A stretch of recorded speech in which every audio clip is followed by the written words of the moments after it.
If I wasn't Go. upstairs in my closet, for real, they would be up my butt too. Welcome to Mom Mentality, your virtual village of support. I'm Jessica Campbell, your family wellness coach, and I am committed to helping you prioritize your and your family's well-being. This podcast will be like your favorite ladies group chat come to life. We'll share the ups and downs of life for moms just like you, get real advice from coaches and experts, and I'll pop in with my own stories and tips on everyday challenges to the big questions. Whether you're juggling work from home, balancing adult life with parenthood, tackling ADHD, yours or your kids, or just trying to catch a breath, Mom Mentality is your spot. Let's start off with you just telling us about yourself so we know who you are. Perfect. Well, my name's Kat. I have been in digital marketing for about 10 years, whether that was with an agency or on my own. So I ran my own social media agency, LOL, it was just me, let's be honest.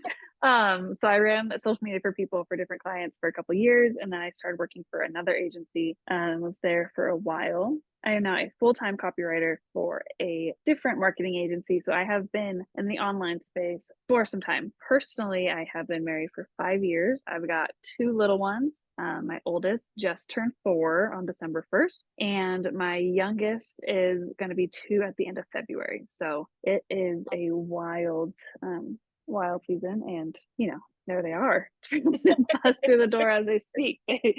Yeah, so life is busy. I'm a stay-at-home, full-time, working, full-time mom, and we're also homeschooling our oldest. So it's fun. It's fun and busy. It's good. We are in the same boat. I am working full time and I am homeschooling my oldest too. So I know that struggle. It's going to be a good conversation. Yeah. I know you said you were working like before kids. What inspired you to work on your own business as a mom? Mhm. Or like what was like a moment that pushed you into that even in motherhood? So I did it before, and it was kind of like a fun side hustle because I was single and I didn't have kids and I had all this time, and I was like, what am I gonna do? I'll keep working. And so I did that, and then once I got married, I was like, I don't want to do this. So I didn't. I stopped, and I really had no idea what I was doing. My background is in pre-law, so like that doesn't help business. And so I stopped doing that, and that was right before COVID, which I feel like is a very clear like time indicator for everyone. Yes. It's just like, oh, okay. It's like the new BCAD. Yes, It's like exactly. pre-COVID, after COVID. It really is. And so that was pre-COVID. And then so I stopped doing that. We had just got married that previous September. And I was at a company and I'd been there for 3.5 years at that point, and things were, as far as I knew, were very steady. And I went on maternity leave with my second. So had my first, went back to work, had my second, went back to work, and then 6 weeks later was laid off with like no warning, nothing, no severance. Like it was the weirdest phone call because my boss texted me, he's like, hey, can I call you really quick? And I was like, yeah, of course. And that was like very common for like our work Right. culture. It was a very Mhm. small agency. And he's like, yeah, we're gonna have to let you go. And I was like, I'm sorry. What? Excuse That me. is not where I thought we were going here. Like it was a conversation that's usually about like bonuses, Right. within like our calendar timeline. We just had a big event. So it went from like, oh, we'll be getting a bonus on this phone call to like, you no longer have a job in 2 weeks. And so at that point, my daughter was 2.5 and 4 or 5 months old. And I was like, I'm not doing daycare. Like nothing against daycare. It's not for me. Right. I love how our mornings go. I love being a stay-at-home working mom. Like I'm not willing to give that up. So I'm going to do whatever the heck it takes to figure that out. And so I started applying for other jobs, and that just takes forever. And to find a job Mhm. that like is great for kids to be around and to be home is, a needle in a haystack type thing. And so in the meantime, I was like, well, I'm going to keep applying for jobs and I'm going to start my own business. So I did. And I had no idea what I was doing because like I said earlier, I am pre-law. I had no idea about the business side of things and how to run a business. Like I can write you content, I can send you Right. your emails, but when it comes down to like all that goes into a business, I was like, I got nothing. Right. That was kind of my turning point. I was like, I've got to figure this out, and I'm Right. gonna do It's kind whatever of it like takes. necessity. Yeah. Yeah, Like yeah. It that. wasn't. We didn't have money for me to start my own business. We didn't have time for me to start my own business. Like it wasn't like we had just like, oh, this is the time. This is perfect. It was like, okay, our back's against the wall, and we got a mortgage to pay in 2 weeks, and the check that paid it is now gone. Right. So that's how we got started. Wow. That's a lot. And that's heavy and scary. It's like you think you're going to Terrifying. get a bonus, but instead it's like, not only are you not getting a bonus, we're actually going to take away the money that you The do whole receive thing. regularly. It's fine. It's It's fine. You'll fine. be fine, right? I was like, Yeah. I okay. know you had a baby, but don't even worry about it. And then postpartum, to be so newly postpartum Oh my and, gosh. like, losing your money, Put a I can number on the only emotions. imagine. Yes, Yeah. I can only imagine. Yeah. That's Yeah. terrible. I would go into a spiral, like, for real, I would go into a spiral. My spirals are like freak out and then figure it out. Right, same. So it's like, okay, this is terrifying. Now what? And since then, I've kind of had this phrase of like, one income is too close to no income. And so now I want to make sure that I have at all times more than one source of income, because what I thought was a very stable job, like I would have been there for years, was gone in a second. And that just reminded me of like how replaceable we are to people who, like, even in a family culture style employer, like at the end of the day, you're just a number. Like Right, they don't care. as Yeah. much as you can like each other, they're not your family. Like, your Right. family is your family, and they Yes. prove that kind of stuff time and time again in the work industry. Mhm. Yep. Yep. Yeah. So I completely get that, because it's true. It's like when they say, like, "Don't put all your eggs in one basket." It's the same Mhm. concept. Like, if you only have Exactly. one job, then what do you do? Then what? Yeah. Then what? And I know that's how a lot of people it works for a lot of people and a lot of families, and there's a lot of stay-at-home moms that are probably listening to this, and they rely solely on their husband's income, which is awesome. In the Right, sense of like, I love that you can be a stay-at-home mom and do that, and that your right. husband's job to provide. And then it's just really scary when your main paycheck is gone. Because in our family, my husband's job is very fluid. He is a Mhm. professional baseball coach, and so there's seasons where it's really packed, and then there's seasons where it's not as packed. And so my Right, job has always been the one that pays the mortgage. And so, yeah, it was definitely a very scary, like, right, okay, now right. what? Right, and it also I think that all depends on, like, how prepared you are too, because sometimes you think you've got things set up, but you don't even realize the systems you don't have in place, so then if you do lose that income and you're, Mhm. like, screwed Right. essentially, like, if you're not prepared, a lot of people who do have husbands maybe that are on the road, I've seen a lot of people that their husbands are traveling 6 months out of the Mm. year because they make such good money. That's one of my thoughts. Like, I just hope that with that, you're also preparing for if something were to happen, because it's very Mhm. easy to get caught up in what it looks like now and not be Right. prepared for later. And Right. I had to learn that Exactly. later in life. So Yeah. yeah. Yeah. No, I totally understand where you're coming from. Mhm. So is Yeah. there a particular challenge, or like you said, you didn't know how to run a business? Was there anything that came up that made you really second guess if that was the right move? I wouldn't say I second guessed it. I kind of took what I am passionate about and what I know how to do. And I was like, okay, how do I make this a better business? How do I do this more consistently? And so for me, I just was thinking like, okay, I know how to write for people, and I could go onto like Fiverr or like all of those like freelancing systems to try to find more work. But it's really hard to get started in one of those places when you have no control of like where you land. And Right. so I looked at all the different options, and I looked at going back to school for, a digital marketing degree, because again, my background doesn't qualify me. My educational background doesn't Right. qualify me for a lot of these jobs that I'm actually qualified for based off of work experience that I did in this previous agency. Right. And so I was, talking to my husband. I was like, okay, maybe I go back to school, or like with what money, like what are my options? I kind of took to YouTube, and I was like, okay, how can I start? How can I start learning all of this? And the biggest holdup was like, when am I going to do all this? Mhm. When am I going to do this? Just how? Like, how do I learn all of this? I think to answer your question is, Mhm. the biggest holdup for me was like, how do I even get started? And when am I going to find time to get this done?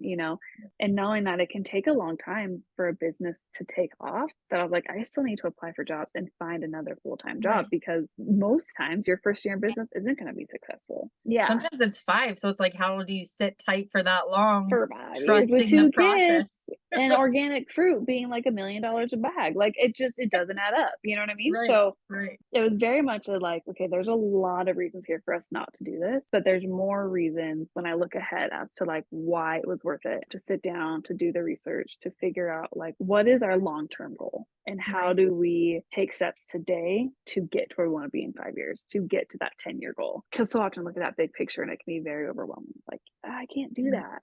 It's like, well, no, right, I can't start tomorrow and be where I want to be in 10 years. But I right. look back at, now it's been over a year since I got started. I'm like so much further ahead than I thought I could be within a year of being a business owner. And like we were just talking about how your first year in business is usually not profitable and ended up being a 5-figure year, just under 5 figures in my first year, which is wild to start a business and have it take off within a year. It just blows my mind. Yeah. My business coach is always saying that people tend to overestimate what they can do in a year, but underestimate what they can do in even 30 days or 90 days. And like long term, we tend to overestimate so much of what we can do. And we don't end up getting there because we severely underestimate what we can do in such a short amount of time, that we have these huge dreams, but we don't do the short term things because we underestimate it.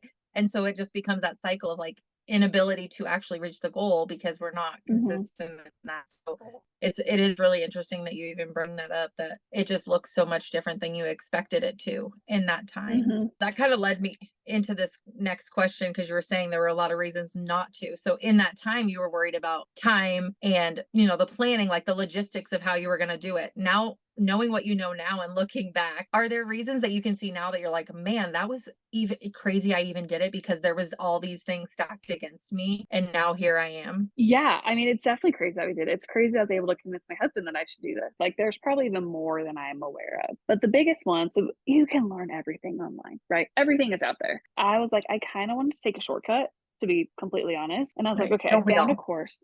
Don't we all? Like, I saw a saying that was like, you could walk to get groceries, but I sure as heck like to get in the car and drive.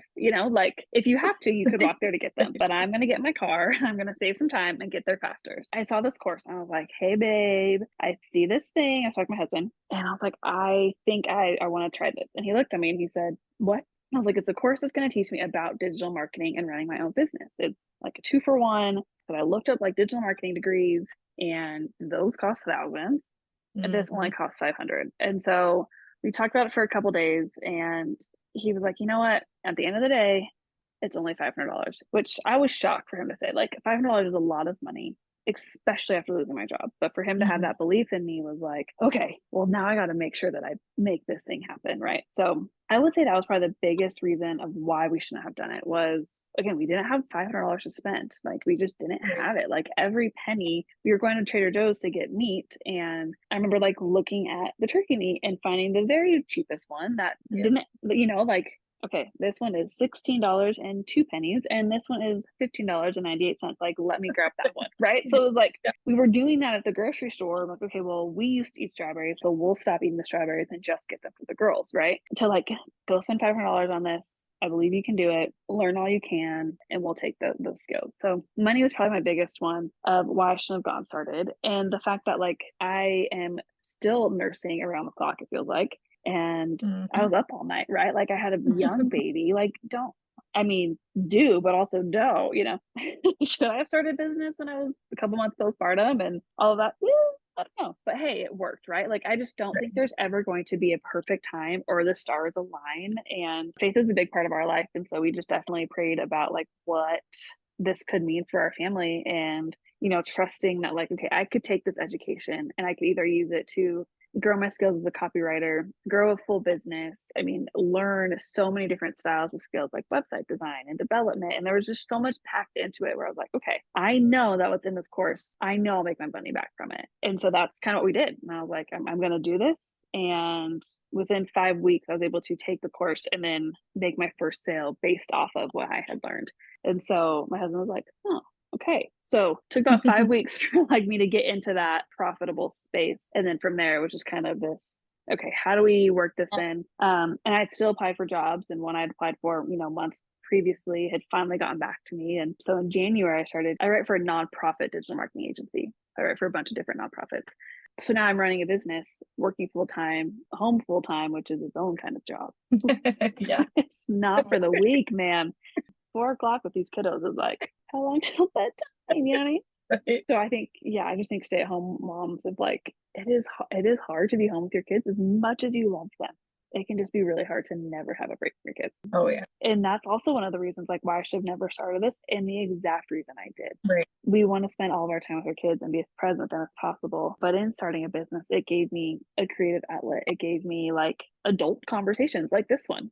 You know, Yeah. I've met some incredible people, and one of my best friends, I would say, through digital marketing and through this space. And so there's a million reasons why I shouldn't have started. We didn't have the time, we didn't have the money. I don't even think I had a brain, like mom brain, you know? And so we're like, we're gonna figure this out and make it happen. So Right.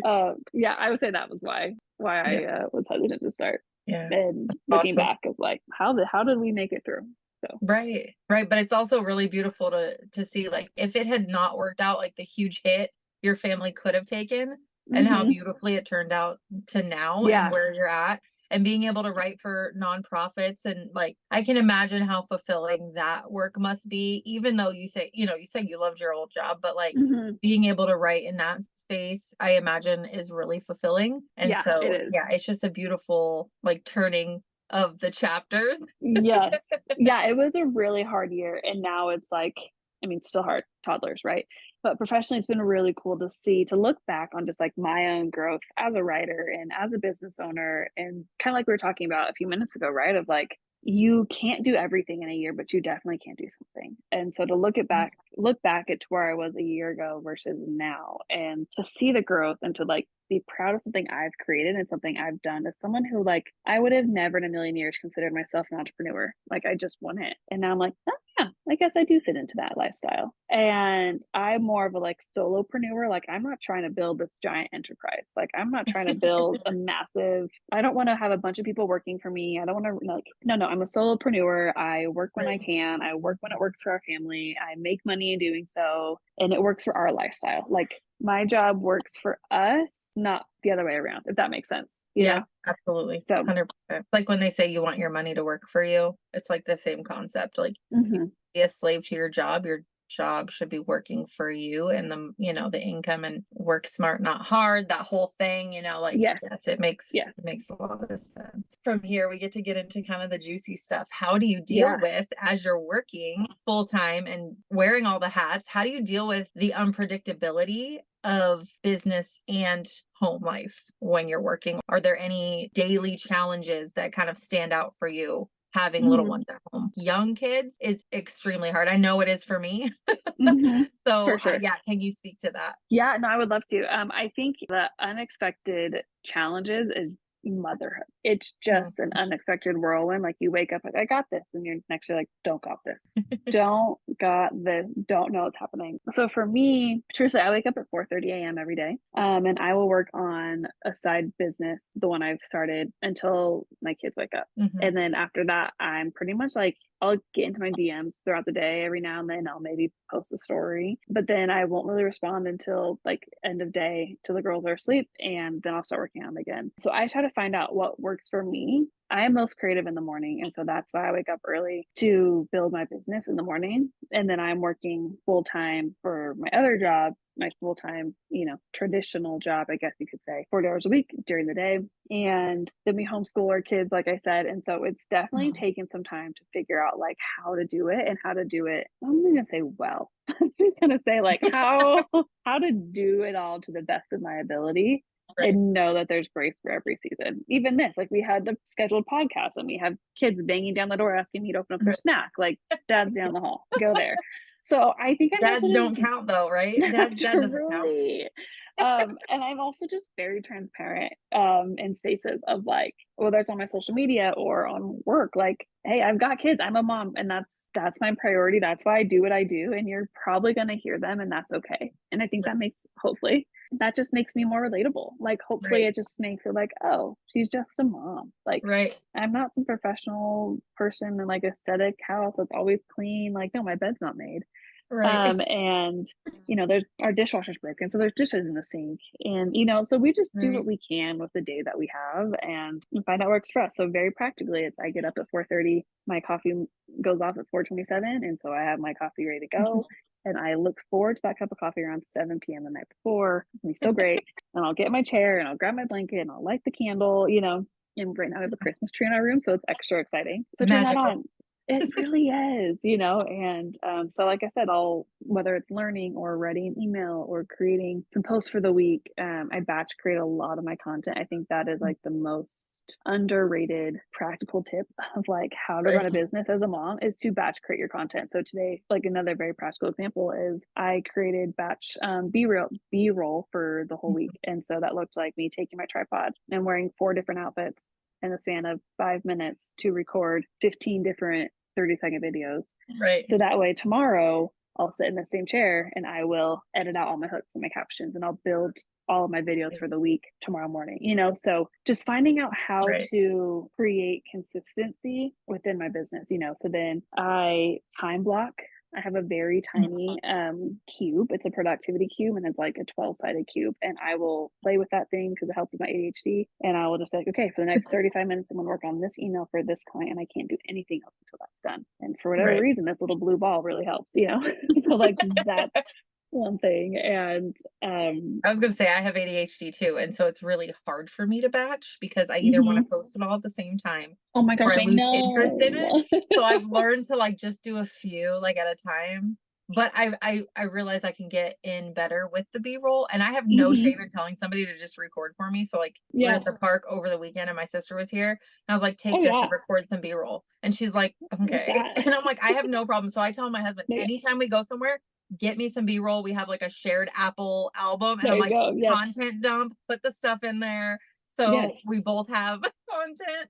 And it works. It It works. is It hard does. for me like to batch my stuff because I also am like too lazy to change my clothes. But then I'm like, I don't care. Like I'm in the same sweatshirt. I have 3 sweatshirts, so I'm probably gonna be in it anyway. So it's fine. Speaking to the mom thing of like kids, hearing them in the background or whatever, if you listen real close to my intro, you can hear a little child I scream. love it. And I was like, I was gonna re-edit it, and then I was like, Nope. you know what? I got kids. They were in the like they weren't even near me. They were in the living room, and you can hear Yes. like in the I love background. it. No, that makes it just so real. Yeah, I It's mean, a mom podcast. What are you gonna it's do, a right? mom podcast. I'm sure there's kids crying right now as we're talking, and you're like, shh. So, Right? It's fine. but You're what fine. I did, like, because I wear sweats 99% of the time. Like, I Yes. work from home. I'm a mom. I'm home. I'm in sweats, and so I put jeans on. I don't like to be in jeans, so I started with jeans and a top, and then I changed my top into a more comfortable top, and then with the more comfortable top, I put like a cardigan on over it. So then I just like worked Right. myself back into sweats instead of starting with sweats to get to jeans because that'll never happen. So Right. if you're like me, start with the jeans, add 2 different sweaters on, don't Oh, overthink it. mine's shoes. If I know I've got to do something, I love making all of my appointments for like first thing in the morning, like kids appointments, anything. Because then Yeah. when I come home, if I do not take my shoes off, I'm good. I'm golden. I can get so much work done if I keep my shoes on. As soon as the Fascinating. shoes come off, I'm like done. I'm done. Oh, that is fascinating. Mine is Yeah. definitely jeans. Cannot, I was like, oh, I feel productive. I'm not even doing anything. I have jeans on. It's like a I whole, feel so fancy. maybe I should wear jeans to work on a Tuesday. How would that make me respond? Right. Might try it. So, Story of my life. Everything I want is casual. I'm like, I yes. want my whole business to be related on like just being casual and looking like a hobo because I'm a mom and I don't That's care just to how get we dressed up. are. Yeah. And then on terms of the homeschool side, so practically we do morning bins and I reset those every Saturday and I make sure, whatever I need for Thursday is already there or at least in the house on Saturday. So I'm not like Thursday morning, like, oh no, I need X, Y, and Z. Like it's either in her Right. basket or it wouldn't have made sense to put in the basket because it's frozen peas, So as much as I'm like, okay, I don't want to do it. And yesterday we set it for Christmas, so I didn't do it. So after we record this, I have to go do the basket. Make some bins, yeah. I don't want to, but I know on Wednesday morning I'll be like, okay, that was worth it. So, Right. we go grocery shopping on every Thursday and we have Costco pizza for dinner. Like just little things to where it's like it's routine based. A lot of pre-planning. I love leftovers. Those are I'm a really big fan hard. of making a big old thing of soup and then having that for like basically every meal for like the next day and a half. Yeah, That's just absolutely. me though. My kids won't eat a lot of stuff, so I kind of have to Yeah. always have chicken nuggets on hand, basically. Absolutely. Absolutely. Yep. No, I feel that. So yeah, I think just finding what works for you. And like I'm a 4:30 to a.m. Like that's my time. I feel so creative. Last night I was like, I'm gonna create some reels. No, I'm gonna go to bed. My brain couldn't compute the idea of like how to do this, you know? And I have a guide out right now that's like all on, it's called like Journey to the Manger, and it's all about like just celebrating Christmas in a very way that's like calm and it's not high strung and high stress. And so like prepping to get that out too was just more of like, okay, what's already on hand at home that I can use to be intentional with what we have. So it's like, even in the midst of the Christmas and holiday season, right? It's like finding those rhythms, I think, is just the biggest thing that like works well for you and your family and is intentionally with what you want it to be about. Not like I'm thrown into the season, but even in a season, if you're thrown into a season, you can still be intentional and reset it to where you like want it to be, slowly or quickly, you know, up to you, but just making sure you're taking those steps to get to where you want to be at the end of the day. Right. And I think also like defining what you think as successful, especially in the holidays. And I've talked about this in some of my other podcasts, but just being able to decide what that looks like for you and not what it looks like for everybody else, which really helps me kind of, it's a perfect place to go into the next question, because I wanted to discuss, there's so much stigma around working moms or stay-at-home moms, and there's always that back and forth of, you know, what the right or the proper balance is. What kind of stigma or criticism, if any, have you run into in that space of like, especially being a stay-at-home and work-at-home mom? I think there's like a different balance there, because you could be in just a stay-at-home mom group or whatever where they're like, oh, I would never go to work and leave, you know, send my baby to daycare or whatever. Or being a work-at-home mom who's like, I could never be at home with my kids all day, you know? How have you seen that show up? I feel like I honestly have more of it on myself of like, oh, I should be more present and I shouldn't be working, or I should be, you know, more hands-on with my kids, or I should, you know, so I feel like I have that more. Like maybe if I sent my kids to daycare, then I wouldn't be as frustrated at 4 o'clock in the afternoon, right? Because I just picked them up. So I feel like I struggle with that more in terms of like a personal pressure than I do outside. So my mom was a working mom. My dad passed away when I was really young. And so she was it, right? So she was our provider. She worked and she had to care for us. So from my family, we're all working moms. My mom's working mom, my sister's a working mom. And then my husband, his mom was able to stay at home and did the homeschool.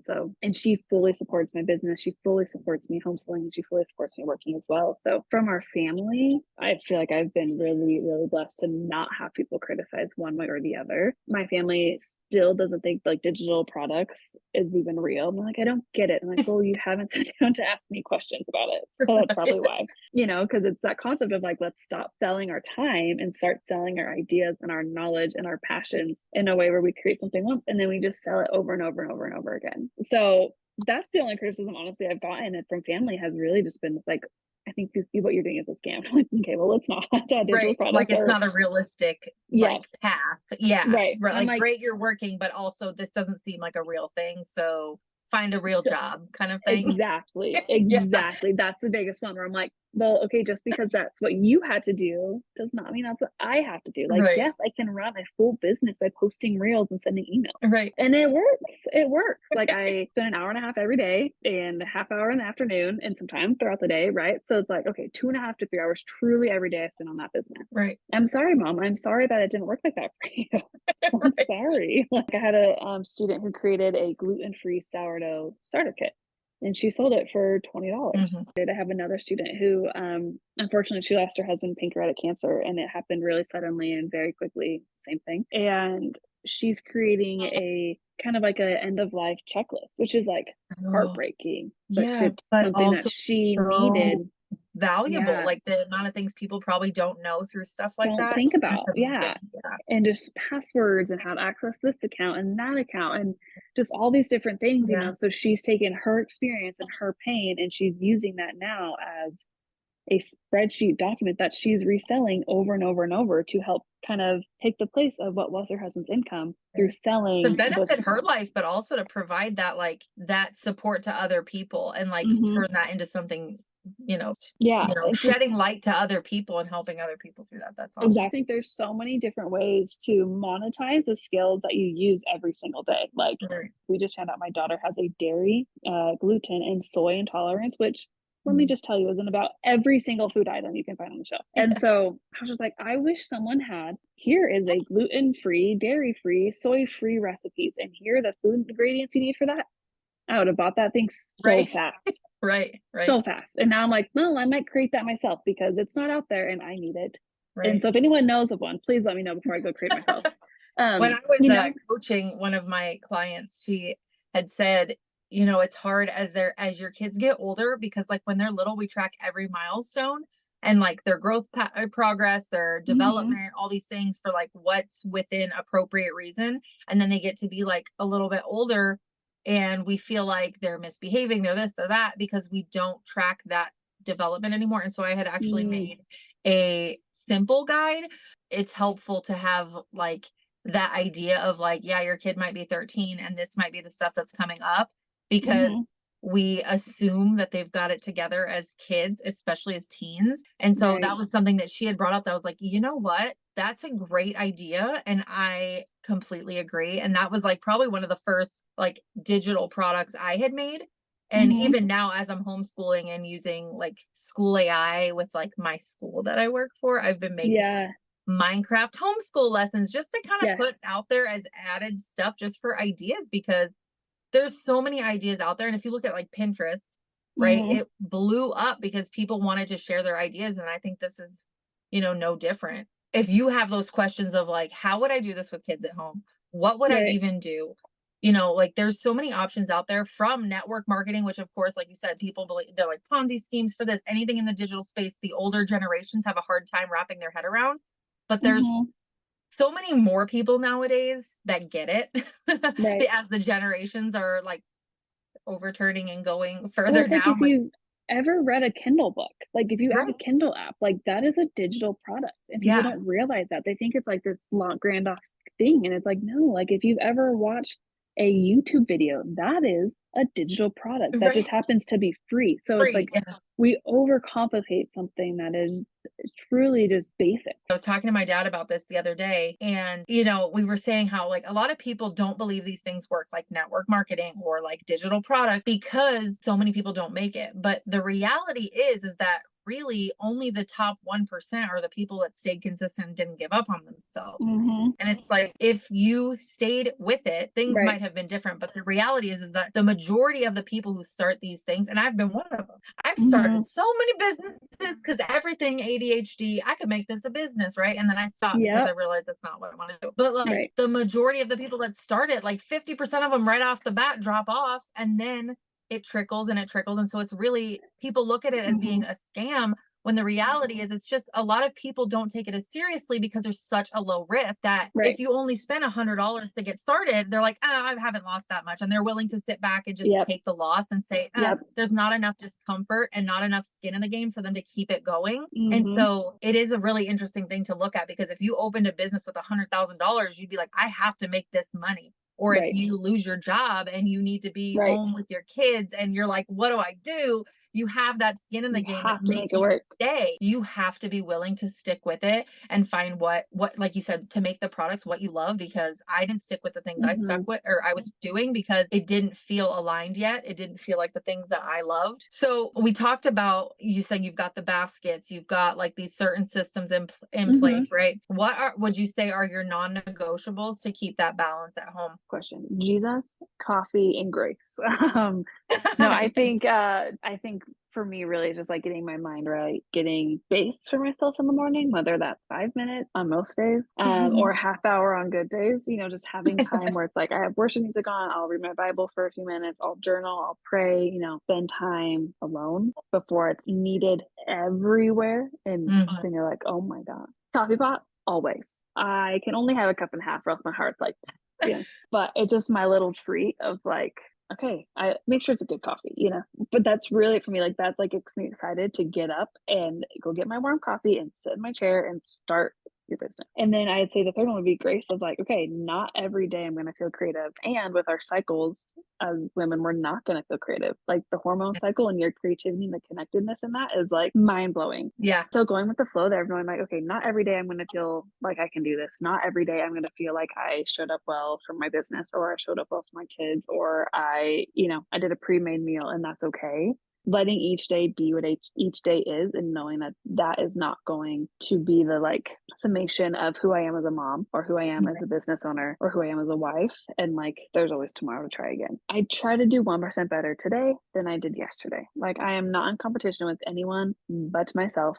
We're committed, like we're in this, right? Like, you are running a podcast and you are in it, and it's going to take off and it's going to succeed, because you're just not going to quit until it does. Like, I can just tell, like, you're like, no, I'm going to do this thing. And I think most stats show that majority of podcasts don't make it past 10 episodes. So your 10th episode is going to be a party, because you have done more than what 95 or whatever the statistic is of people who like, I'm gonna do a podcast, and they don't follow through, right? So that non-negotiable is like, burn the boats, back against the wall, figure it out. Know where the plastic and glass balls are, what can be like, what can wait until tomorrow. And you know what, if my bed doesn't get made today, like, oh well, I don't really care, you know. So it's like, find the balance, find the grace. And I love that you said find, like, know where the plastic and the glass bottles are. I love that. I've never heard that before. I love that. Really? Yeah. Like, just know, like, there are things that only you can do and you alone have to do, right? Like, you are your kid's mom. Like, no one else can do that. Someone else sure as heck can make their dinner, because you can just go drive to the store and pick it up. You know, like, we had In-N-Out for lunch, and like, what is it that only you can do? Yeah, as my daughter's gotten older, we've implemented, like, I've been kind of teaching her more of that, like, entrepreneurial value-based stuff. So that's like, awesome. To make money, she will occasionally offer to make a dinner, and granted, it's like fish sticks, like, or like mac and cheese, but it's something she knows how to make. She's confident to do it. She can put the stuff in the oven. She knows how to take it out. She's 7. She's going to be 8. Oh my gosh. Yeah. So, but she gets it, like, and usually I stand in there and watch her, but she knows how to do it. She's got the idea down. And so she can make $5. You know, we could have gone out to eat, but she can make $5, and she can choose to put the stuff on there, pop it in the oven, you know, and she's learning a skill, and she's learning to provide a value for someone to get that pay. So as they get older too, like, the seasons change, the dynamics change, and knowing where that lies and who can help with what is also really helpful. How has your journey with all of this, like, benefited your family's dynamic? It has taken the financial stress of our marriage. I would say I'm not a marriage guru. I fully believe in marriage therapy. I think it's great. I think it's good before problems, during, and after them. But I will say, when we are not stressed about finances, things just seem to be a whole lot smoother for our family. And so for us, that, I would say, has been the biggest one. I mean, no, I'm not going to go spend a 10-day vacation to Tahiti. Like, that sounds phenomenal. That is not my season, girlfriend. That is not my season. I got babies at home, and those babies need very healthy, non-processed food. And so not having that financial stress on our marriage to be able to provide for that is hands down the game changer. I can feel how proud you are of that. And I just love that. I love hearing, like, people, like, kind of gloat, like, be a little braggadocious. It's okay, because you should be. Not that you are. I'm just saying, I can hear, like, you are genuinely proud of what you built, and I just love that for you. And it isn't even for that, but just to provide for our kids. And I think that's what all of us want as moms, is to provide for our kids, whether that's with our time and with our finances, and just to make sure they have everything that they could ever need or want, and more. As we wrap up, I want to ask, what is the best advice you could give to a mom who's wanting to start, or feels maybe overwhelmed by starting their own business, and they're kind of in that place of, like, maybe even panic, like, they're just not sure what to do, and they just feel like it's this big thought, you know, and this big, like, turning point, crossroads. What advice would you give them for starting? I would say, if it's okay with you, feel free to reach out to me. Feel free to message me on Instagram.